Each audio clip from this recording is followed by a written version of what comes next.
Thank you and welcome to the show this morning.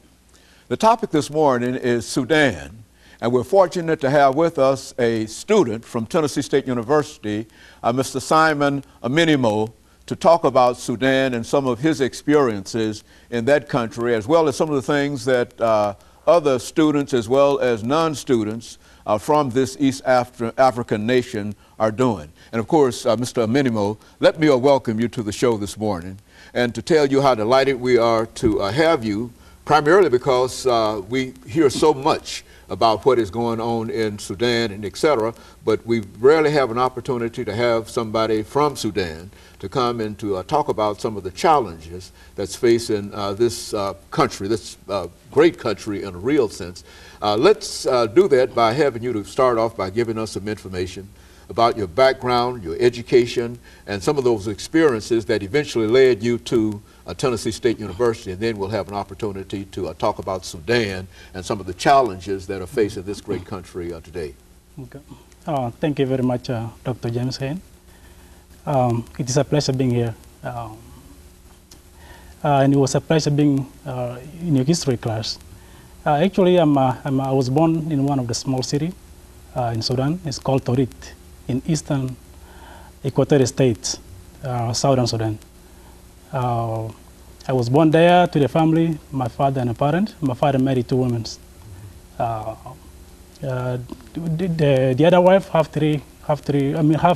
has 5 kids.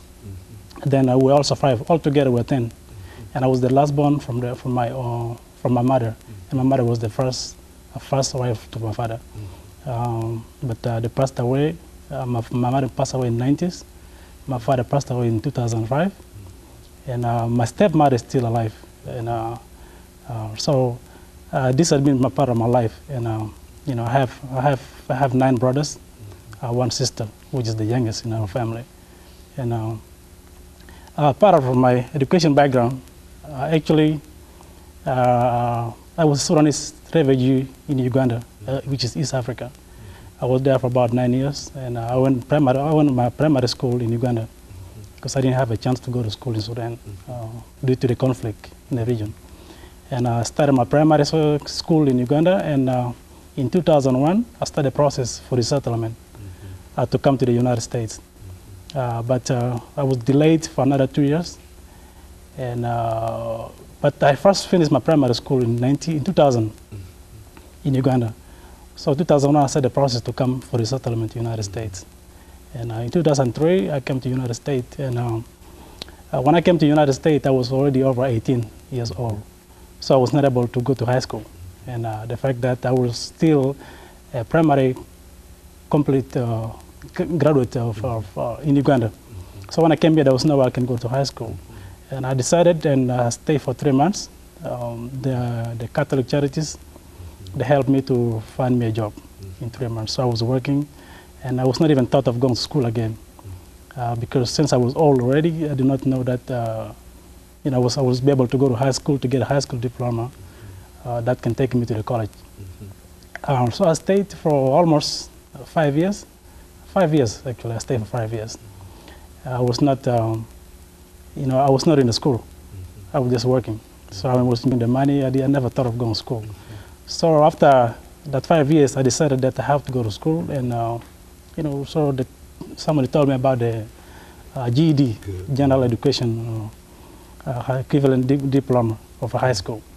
So I decided I went to Job Corps. Job Corps is the one in Memphis. It was called Memphis Job Corps, Memphis Job Corps Center.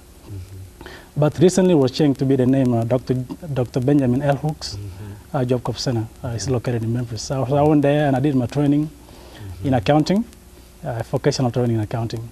And I came there with a GED, which is less than 8 months. So I get both a GED and vocational training in accounting. Again, that was 2006. So I stayed again, and from there, that was like, so I have to get another, you know, a job that can take me to make me prepare for the college. So I prepared to go for the college, and